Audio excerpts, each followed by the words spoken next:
किसी को दुख देना चाहते हो तुम दुख पाओगे। जब भी तुम दुख देने की आकांक्षा से भरे किसी विचार के पीछे जाते हो तुम दुख के बीज बो रहे हो। दूसरे को दुख मिलेगा या नहीं मिलेगा, तुम्हें दुख जरूर मिलेगा। तुम अगर आज दुख पा रहे हो तो बुद्ध कहते हैं कल बोए बीजों का फल है, और अगर कल तुम चाहते हो दुख न पाओ तो आज कृपा करना, आज बीज मत बोना। यदि कोई दोषयुक्त मन से बोलता है, सोचता है, व्यवहार करता है या वैसे कर्म करता है तो दुख उसका अनुसरण वैसे ही करता है जैसे गाड़ी जाती तो बैलों के पीछे चाक चले आते। तुम्हारे मन में अगर किसी को भी दुख देने का जरा सा भी भाव है तो तुम अपने लिए बीज बो रहे हो, क्योंकि तुम्हारे मन में जो दुख देने का बीज है वो तुम्हारे ही मन की भूमि में गिरेगा, किसी दूसरे की मन की भूमि में नहीं गिर सकता। बीज तो तुम्हारे भीतर है, वृक्ष भी तुम्हारे भीतर ही होगा, फल भी तुम ही भोगोगे। अगर बहुत गौर से देखा जाए तो जब तुम दूसरे को दुख देना चाहते हो तब तुमने अपने को दुख देना शुरू कर ही दिया। तुम दुखी होने शुरू हो ही गए। तुम क्रोधित हो, किसी पर क्रोध करके उसे नष्ट करना चाहते हो, उसे तुम करोगे या नहीं ये दूसरी बात है, लेकिन तुमने अपने को नष्ट करना शुरू कर दिया। बुद्ध कहते थे क्रोध से बड़ी कोई मूढ़ता नहीं, दूसरे के कसूर के लिए तुम अपने को दंड देते हो। एक आदमी ने तुम्हें गाली थी, कसूर उसका होगा, अब क्रोधित तुम हो रहे हो, दंड तुम अपने को दे रहे हो, कसूर उसका था। इससे ज्यादा मूढ़ता और क्या हो सकती। उसने गाली दी, उसकी समस्या है, तुम क्यों बीच में आते हो। तुम गाली मत लो, लेने पर निर्भर है, लेना आवश्यक नहीं। आप मुझे गाली दे सकते हैं लेकिन लेने पर थोड़ी मजबूर कर सकते। देना आपके बस में है, लेना मेरे बस में। उस मालिकियत को मुझसे कोई कभी नहीं छीन सकता। मैं कह सकता हूं कि नहीं लेता, फिर तुम क्या करोगे। तुम्हारी गाली तुम्ही पर लौट जाएगी। तुमने गाली देने के लिए जो तैयारी में दुख भोगा वो भोगा, अब गाली लौटेगी तब तुम जो दुख भोगोगे वो भोगोगे। जब हम किसी चीज को अपने मन के भीतर ले लेते तभी वो सक्रिय हो जाती, और दूसरे से लेने की कोई जरूरत नहीं है। तुम अपने भीतर ही इतने दुख के बीज पैदा करते रहते हो अकारण। मैं कलकत्ते में एक मित्र के घर मेहमान होता था। उनके पास सबसे बढ़िया कोठी है कलकत्ते में, ठीक कहना चाहिए, अब नहीं। अब एक दूसरी कोठी खड़ी हो गई,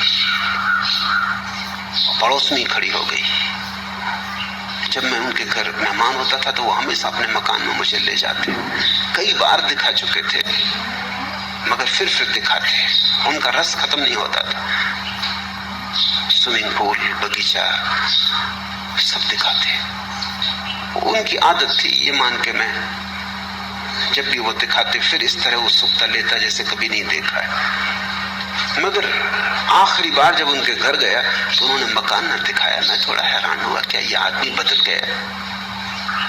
मैंने पूछा कि क्या मामला है, मकान नहीं दिखलाइएगा।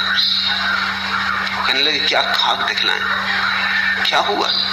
देखते नहीं कि बगल में एक बड़ा मकान खड़ा हो गया। जब तक इससे बड़ी कोठी न कर लूं तब तक अब चैन नहीं। अब क्या दिखाना है। इनका मकान वैसे का वैसा है, क्योंकि बगल का मकान इनके मकान में कुछ फर्क नहीं किया है। इनका मकान ठीक उतना ही सुंदर है जैसा था, लेकिन बगल में एक मकान खड़ा हो गया। बड़ी लकीर किसी ने खींच दी, इनकी लकीर छोटी हो गई बिना छुए। किसी ने छुआ नहीं, हाथ नहीं लगाया, मगर बगल में एक लकीर खड़ी हो गई। उनकी पत्नी ने मुझसे कहा कि कुछ समझाइए इनको, न सोते हैं न चैन, इनकी छाती पे बोझ हो गया है वो बगल का मकान। बगल के मकान वाले को शायद पता भी ना हो कि कोई जला पुंजा जा रहा है, कि कोई मरा जा रहा है, मगर इस आदमी ने अपने भीतर एक पूछ बो लिया। ये उस मकान से नहीं आया है, क्योंकि इसकी पत्नी को कोई तकलीफ नहीं, इसकी पत्नी भी वही है, इसे कोई तकलीफ नहीं है। मकान से नहीं आया है, इसके अपने भीतर के मन का रोग है। एक ईर्ष्या जगी, अहंकार को चोट लगी है, उनसे कहा कि मैं सदा जानता था कभी न कभी ये झंझट होगी। आप अपने मन में अपने मकान का इतना रस लेते हैं कि कोई भी मकान अगर खड़ा हो गया तो आप जी ना सकोगे, क्योंकि सदा आपको देख के मुझे ऐसा लगा ये मकान आपके लिए नहीं है, आप मकान के लिए हो। आप मालिक नहीं हो, ये मकान मालिक है। आप वस्तु को अपना सब संभाल दिए, दे दिए वस्तुओं को, आप गुलाम हो गए। मुझे डर था कि कभी न कभी ये होगा, कोई मकान बड़ा बगल में खड़ा हो जाएगा तो तुम न झेल पाओगे। वो रुग्ण रहने लगे जब से वो मकान बन गया। मन में सारा खेल है। यही जिंदगी मुसीबत, यही जिंदगी मसरत, यही जिंदगी हकीकत, यही जिंदगी फसाना। कैसी मन की व्याख्या है, कैसे तुम देखते हो, कैसे तुम सोचते हो, कैसी तुम व्याख्या करते हो जीवन की, सब उस पर निर्भर है। मन सभी प्रवृत्तियों का पुरोगामी है, मन उनका प्रधान है। यदि कोई प्रसन्न मन से बोलता है या कर्म करता है तो सुख उसका अनुसरण करता है, वैसे ही जैसे कभी साथ ना छोड़ने वाली छाया।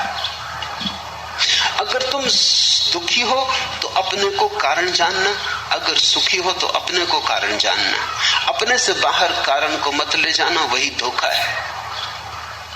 इसको ही मैं धार्मिक क्रांति कहता हूं। जिस व्यक्ति ने अपने जीवन के सारे कारणों को अपने भीतर देख लिया, वो व्यक्ति धार्मिक हो गया, क्योंकि अब उसके हाथ में है बात। अब दुखी होना हो तो तुम जानते हो कौन से बीज बोने, सुखी होना हो तो जानते हो कौन से बीज बोने। अब कोई मजबूरी न रही।